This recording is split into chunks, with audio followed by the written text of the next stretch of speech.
In the heart of the Whispering Woods, where sunlight danced through the leaves like playful sprites, lived a young fox named Leo.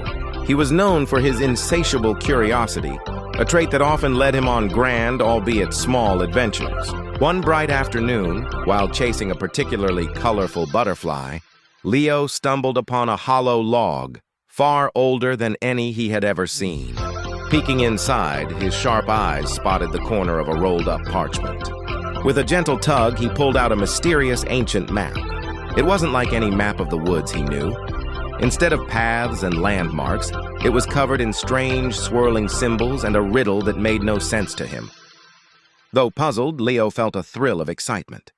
This was a real adventure, and he knew just who could help. Clutching the map carefully in his mouth, Leo scampered through the forest to the highest branch of the great oak, the home of Professor Hoot. The wise old owl, with feathers the color of twilight and eyes that held the wisdom of countless moons, was poring over a dusty tome. "Professor!" Leo chirped, laying the map out on a sturdy branch. Professor Hoot adjusted his spectacles and peered at the parchment. "Ah, a puzzle from the old times," he hooted softly. He studied the symbols, his head tilted in thought. "The first riddle," he declared after a moment, "speaks of a place where laughter grows from the ground. It points us toward the Giggling Grove."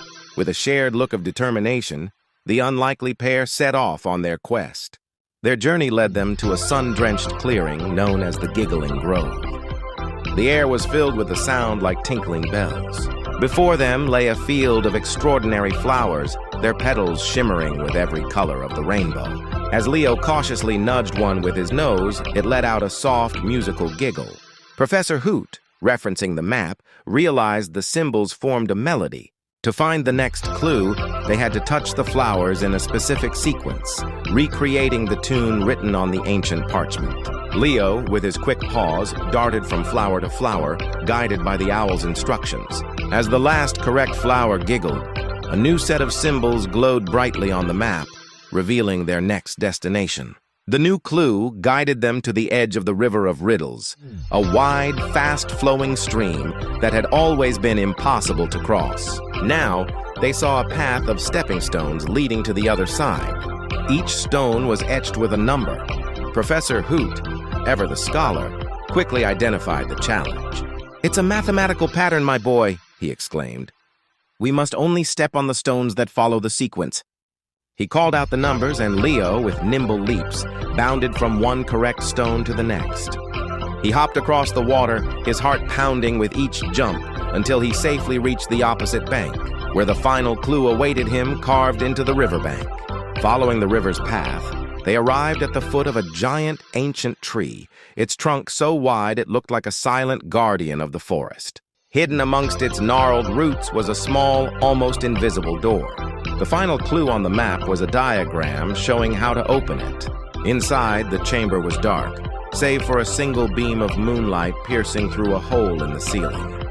In the center of the room stood a pedestal holding a collection of colored crystals. The final puzzle required them to arrange the crystals to catch the moonlight, bend it, and reflect it onto a specific symbol on the far wall. Working together, Leo positioned the crystals while Professor Hoot guided him from above until the beam of light hit its mark. With a deep rumble, a hidden treasure chest clicked open. With bated breath, Leo and Professor Hoot approached the chest. Inside, nestled on a bed of velvet, were not gold or jewels, but a handful of small, shimmering seeds. These were magical seeds, capable of growing the rarest and most beautiful plants in the entire forest. The true treasure wasn't wealth, but the power to create more life and beauty. Together, they took one tiny seed and planted it in a patch of earth within the chamber.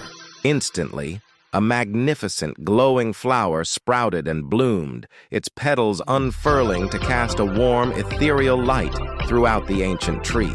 The adventure had ended, but its true magic had just begun to grow.